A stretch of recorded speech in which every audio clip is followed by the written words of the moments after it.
Good morning everyone. This is Sivareddy. Welcome to sarastechno.com. ఈ వీడియోలో మనం ఏడబ్ల్యూఎస్లో రీజన్స్ అంటే ఏంటి, అవైలబిలిటీ జోన్స్ అంటే ఏంటి చూద్దాం. అలాగే ఆన్ ప్రమిసెస్లో డేటా సెంటర్స్ ఎలా ఉన్నాయి, వన్స్ క్లౌడ్ వచ్చిన తర్వాత డేటా సెంటర్స్ ఎలా ఉన్నాయి అనేది చూద్దాం. ఫస్ట్ మనము ఏడబ్ల్యూఎస్లో ఉన్న రీజన్స్ అండ్ అవైలబిలిటీ జోన్స్ అనేది చూద్దాం. వెబ్లోకి వెళ్ళి AWS reasons and availability Jones అని హిట్ చేయండి. గూగుల్లోకి వెళ్ళి AWS reasons and availability Jones అంటే మీకు ఈ విధంగా ఫస్ట్ లింక్ ఏదైతే ఉందో ఏడబ్ల్యూఎస్ గ్లోబల్ ఇన్ఫ్రాస్ట్రక్చర్ ఉంది కదా, దాని మీద క్లిక్ చేయండి. క్లిక్ చేయగానే ఇక్కడ చూడండి, మొత్తం ప్రపంచంలో ఉన్న ప్రతి గ్లోబల్ అంతా ఇక్కడ డిస్ప్లే అవుతుంది. North America, south America, Europe, middle east, Africa, Asia Pacific, Australia and New Zealand. మనది ఏంటండి ఏసియా పసిఫిక్. మంది ఇండియా అనేది ఏసియా పసిఫిక్ కిందకి వస్తుంది. ఇక్కడ చూడండి, ఇండియాలో ఎక్కడ ఉంది? Asia Pacific, Singapore, Tokyo and Mumbai. ఇది చూడండి, ఇది ఒక రీజన్. రీజన్ అనేది ఒక ప్లేస్ అన్నమాట. మనకు ఇండియాలో ఏడబ్ల్యూఎస్ అనేది ముంబై రీజన్లో ఉంది, అలాగే హైదరాబాద్ రీజన్లో ఉంది. ఓకే, రీజన్ అనేది ఒక ప్లేస్. దాని కింద చూడండి అవైలబిలిటీ జోన్స్ 3 ఉన్నాయి. ఇక్కడ కూడా అవైలబిలిటీ జోన్స్ అని ఉన్నాయి, 3 ఉన్నాయి. అవైలబిలిటీ జోన్స్ అంటే నథింగ్ బట్ డేటా సెంటర్స్. ప్రతి రీజన్లో, ఇక్కడ ఇండియాలో ఉన్న ప్రతి రీజన్లో మనకు అవైలబిలిటీ జోన్స్ అనేది 3 ఉన్నాయి. ఎప్పుడు ఈ రీజన్ లాంచ్ అయింది? 2006లో ముంబై రీజన్లో ఏడబ్ల్యూఎస్ అనేది లాంచ్ అయింది. అలాగే హైదరాబాద్ రీజన్లో అయితే 2022లో లాంచ్ అయింది. ఇక్కడ కూడా మనకి ఎన్ని జోన్స్ ఉన్నాయి? 3 జోన్స్ ఉన్నాయి. Zone nothing but data centres అన్నారు. ఇక్కడ ఈ 3 జోన్స్ అనేది ఒకే ఏరియాలో ఉండవండి.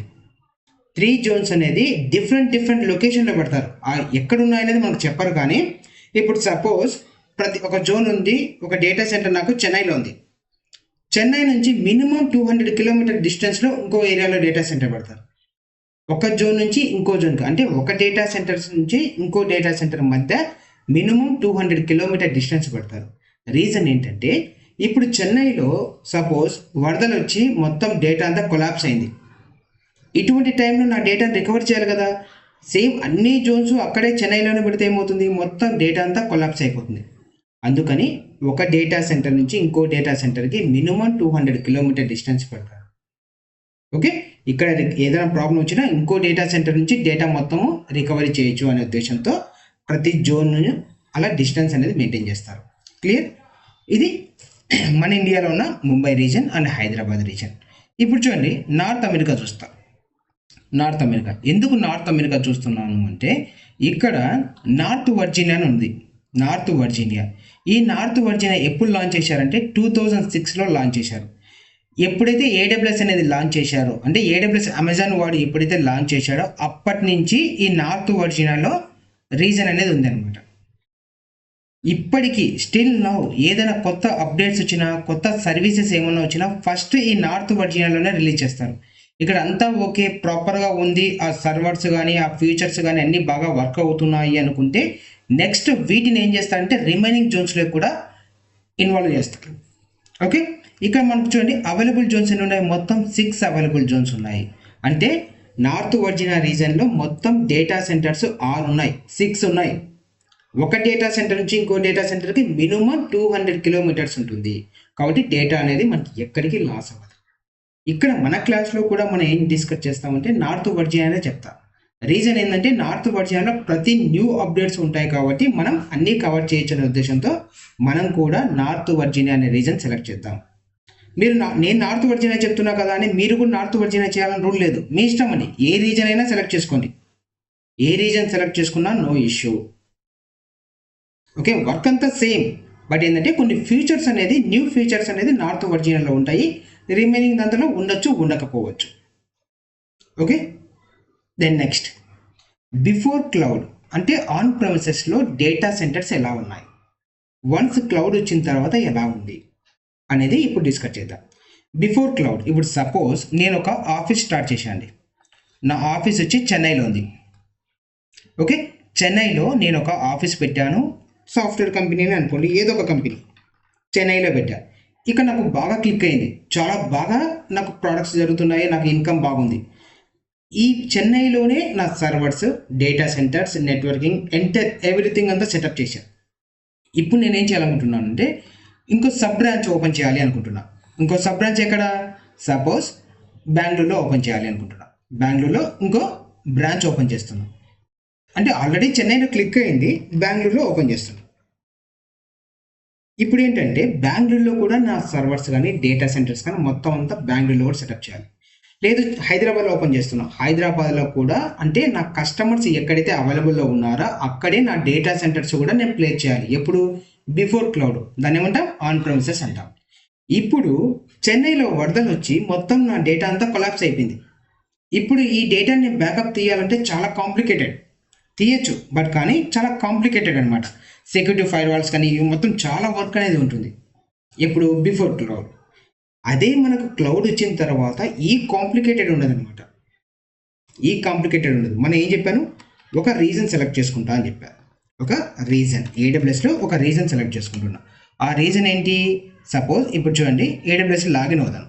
లాగిన్ అయ్యి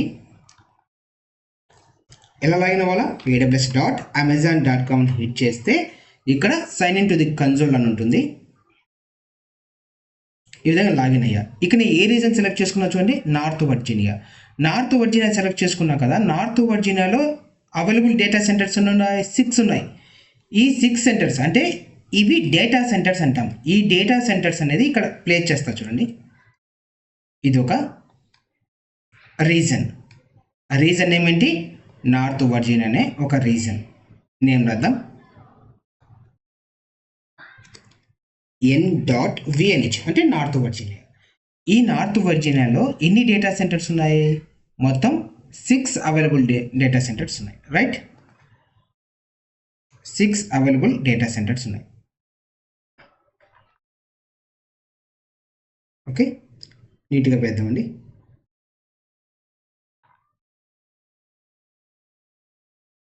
one, 2, 3, 4, 5, 6.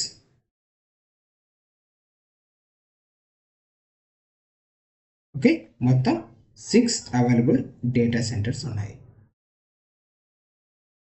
Just a minute. Okay, ఈ అవైలబుల్ సెంటర్స్ అంటే, అవైలబుల్ జోన్స్ అంటే ఏంటండి? అవైలబుల్ జోన్ నథింగ్ బట్టే డేటా సెంటర్స్. నార్త్ వర్జీనియాలో మొత్తం 6 డేటా సెంటర్స్ ఉన్నాయి. ఇప్పుడు బిఫోర్ క్లౌడ్ ఏంటి? ఒక డేటా సెంటర్ నుంచి ఇంకో డేటా సెంటర్ కనెక్ట్ అవ్వాలంటే చాలా కాంప్లికేటెడ్. బట్ ఇన్ ఏడబ్ల్యూఎస్లో అయితే ప్రతిదీ ఇంటర్లింక్ అండి. ప్రతి దానికి కనెక్షన్ ఉంటుంది.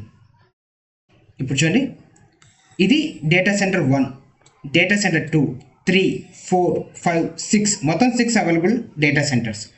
ప్రతిదీ ఇంటర్నల్గా కనెక్షన్ ఉంటుంది. ప్రతిదీ ఇంటర్నల్ కనెక్షన్ ఉంటుంది. ఒకవేళ ఇక్కడ చూడండి, నేను ఇక్కడ ఒక డేటా పెట్టా. ఈ డేటా మొత్తం ప్రతి జోన్లో అవైలబుల్ ఉంటుంది. ప్రతి జోన్లో అవైలబుల్లో ఉంటుంది. ఇఫ్ ఇన్ కేస్ ఇక్కడ ఏదైనా సునామీ వచ్చో లేదా వరదలు వచ్చో ఈ డేటా మొత్తం వెళ్ళినా కానీ రిమైనింగ్ డేటా సెంటర్స్ నుంచి నా డేటా అనేది రికవరీ చేసుకోవచ్చు. ఇది చాలా అడ్వాంటేజ్ అండి. బిఫోర్ క్లౌడ్కి ఆఫ్టర్ క్లౌడ్కి మనం సెలెక్ట్ చేసుకున్న రీజన్ను బేస్ చేసుకొని మనకు అవైలబుల్ డేటా సెంటర్స్ ఉంటాయి. ప్రతి డేటా ఇంటర్నల్ కనెక్టివిటీ ఉంటుంది. ఒక డేటా సెంటర్లో పెట్టిన డేటా రిమైనింగ్ డేటా సెంటర్లో కూడా రిఫ్లెక్ట్ అవుతుంది. ఇఫ్ ఇన్ కేస్ ఏదైనా ప్రాబ్లం వచ్చి ఆ డేటా మొత్తం కొలాప్స్ అయినా కానీ రిమైనింగ్ డేటా సెంటర్స్ నుంచి కూడా చాలా ఈజీగా బ్యాకప్ అనేది తీసుకోవచ్చు. రైట్, దెన్ ఇప్పుడు నేను ఒక కంపెనీ ఉందండి, మీది ఒక కంపెనీ ఉంది, నాది ఒక కంపెనీ ఉంది, మల్టిపుల్ కంపెనీస్ ఉన్నాయి. ఇప్పుడు నేను ఏం చేస్తున్నా అంటే నేను ఒక కంపెనీ స్టార్ట్ చేశాను. లేదు ఇక్కడ చూడండి, నా డేటా ఇక్కడ ఉంది, ఇక్కడ మీ డేటా ఉంది. ఇలా మొత్తం అందరి డేటా ఒకే డేటా సెంటర్స్లో ఉంది. ఈ డేటా మొత్తం ఇక్కడ కూడా రిఫ్లెక్ట్ అవుతుంది. Okay, right. ఇప్పుడు సేమ్ ఈ విధంగా ఉండడం వల్ల డేటా మనకు కాంప్లెక్సిటీ ఉంటుంది. రీజన్ ఏంటి? మనకు సెక్యూరిటీ ఉండదు. ఇప్పుడు ఇక్కడ ఒకే రూమ్లో ఒక పెద్ద హాల్ ఉందండి. ఆ పెద్ద హాల్లో మనందరం ఉన్నాం. ఓకే, మనందరం ఉండడం వల్ల మన వ్యాలెట్ కానీ మన థింగ్స్ కానీ ఏమైనా మొత్తం అదే హాల్లో పెట్టుకుంటే అవి సెక్యూర్గా ఉంటాయో ఉండవో తెలియదు. నీ థింగ్స్ నేను చూడొచ్చు, నా థింగ్స్ మీరు చూడొచ్చు, మీ పర్స్ నేను కూడా తీసుకోవచ్చు, మేము తీసుకోవచ్చు. మనందరిలో ఒక దొంగ ఉంటే కనుక ఆ దొంగ తీసుకోవచ్చు. అటువంటి టైంలో ఏమవుతుంది, మనకు డేటా అనేది సెక్యూర్ ఉండదు. సేమ్ లైక్ ఇక్కడ కూడా అదే ప్రాబ్లం అనమాట. ఈ ప్రాబ్లమ్ని ఓవర్కమ్ చేసేదానికోసం వాడు ఏం చేశాడంటే ఏడబ్ల్యూఎస్ వాడు విపిసి అనే ఒక కాన్సెప్ట్ తీసుకొని ప్రతి కంపెనీకి ఒక విపిసి ఇస్తాడు, ఒక బౌండరీ క్రియేట్ చేస్తాడు. మీకు ఇది లిమిట్, ఆ బౌండరీ లోపలనే మీకు కావాల్సిన సర్వర్స్ కానీ డేటా కానీ ఎవ్రీథింగ్ అంతా ఆ బౌండరీ లోపల మీరు క్రియేట్ చేసుకోవాలి. ఓకే, ఇక్కడ ఒక విపిసి అనేది క్రియేట్ చేసిస్తే ఆ విపిసి అనేది మనం మాత్రమే యూజ్ చేసుకుంటాం. ఇప్పుడు మీరు కూడా ఒక కంపెనీ స్టార్ట్ చేశారు, మీకు కూడా ఏం చేస్తాడంటే ఏడబ్ల్యూఎస్ వాడు ఒక విపిసి అనేది క్రియేట్ చేస్తాడు. ఆ విపిసి మనమే క్రియేట్ చేసుకుంటామండి. ఈ విపిసి అనేది మీ కంపెనీ కూడా క్రియేట్ చేసుకుంటాడు. ఇప్పుడు ఏమవుతుంది, సింపుల్గా చెప్పాలి అంటే మీది ఒక హౌస్ ఉందండి, మీ ఇంటి ఎదురుగా నా ఇల్లు ఉంది. మీరు నా ఇంటికి రావాలి అంటే మా ఇంటికి లాక్ ఉంటుంది, మీ ఇంటికి నేను రావాలంటే మీ ఇంటికి లాక్ ఉంటుంది. నా పర్మిషన్తోనే మీరు నా ఇంటికి రాగలుగుతారు, నేను కూడా మీ పర్మిషన్తో నేను మీ ఇంటికి రాగలుగుతాను. ఇంతకుముందు మనకి ఎలా ఉంది, విపిసి లేనప్పుడు పర్మిషన్స్ ఏం లేవు, ఎవరైనా రావచ్చు, ఎవరైనా వెళ్ళిపోవచ్చు. ఇప్పుడు ఏమైందంటే ఒక బౌండరీ క్రియేట్ చేశాం. మీరు రావాలి అంటే ఖచ్చితంగా నా పర్మిషన్ తీసుకుని రావాలి, నేను రావాలన్నా మీరు కూడా ఖచ్చితంగా పర్మిషన్ తీసుకొని రావాలి. అలా ఒక విపిసి అనేది క్రియేట్ చేసినాము. ఇప్పుడు నాకు ఏమవుతుంది, ఈ విపిసి లోపలికి మీరు కన్నా ఎంటర్ అవ్వాలంటే ఖచ్చితంగా పర్మిషన్ తీసుకుని రావాలి. అంటే నా ఆర్గనైజేషన్లో నాకు సంబంధించిన సర్వర్స్ నేనే క్రియేట్ చేసుకుంటాను, మీ ఆర్గనైజేషన్లో మీకు సంబంధించిన మీరే క్రియేట్ చేసుకుంటారు. ఓకే, ఈ క్లాస్లో నేను చెప్పాలనుకుంటున్నది ఏంటంటే డేటా సెంటర్స్ అవైలబిలిటీ రీజన్స్ అంటే ఏంటి, ఒక ఏరియా. అవైలబిలిటీ జోన్స్ అంటే నథింగ్ బట్ డేటా సెంటర్స్. ప్రతి డేటా సెంటర్కి మినిమం 200 కిలోమీటర్ డిస్టెన్స్ అనేది ఉంటుంది. ప్రతి డేటా సెంటర్ ఇంటర్నల్ కనెక్షన్ ఉంటుంది. ఒక డేటా అనేది ఒక డేటా సెంటర్లో పెడితే ఆ డేటా రిమైనింగ్ అవైలబుల్ జోన్స్లో కూడా రిఫ్లెక్ట్ అవుతుంది. అక్కడ మీరు మీ కంపెనీ థింగ్స్ ఏమైనా యూజ్ చేసుకోవాలంటే ఖచ్చితంగా ఒక బౌండరీ క్రియేట్ చేసుకోవాలి. ఆ బౌండరీ ఏంటంటే విపిసి లాంటివి క్రియేట్ చేసుకొని మీ వర్క్ అనేది మీరు చేసుకోవాలి. ఓకే, ఈ విపిసి అంటే ఏంటి, వీటి గురించి నెక్స్ట్ వీడియోలో చాలా క్లియర్గా డిస్కస్ చేద్దాం. ఇది విపిసి అనేది ఒక నెట్వర్కింగ్ కాన్సెప్ట్స్, వాటి గురించి నెక్స్ట్ డిస్కస్ చేద్దాం. ఓకే, ఏమైనా డౌట్స్ ఉంటే నా నెంబర్ కాంటాక్ట్ అవ్వండి. మీ ఏ డౌట్స్ ఉన్నా నేను క్లియర్ చేస్తాను. అలాగే ప్రతిరోజు ఈవినింగ్ ఉన్న సెక్షన్ మీరు అటెండ్ అయ్యి మీ ప్రాబ్లమ్స్ అని రిజాల్వ్ చేసుకోండి. ఓకే, థ్యాంక్ యూ అండి.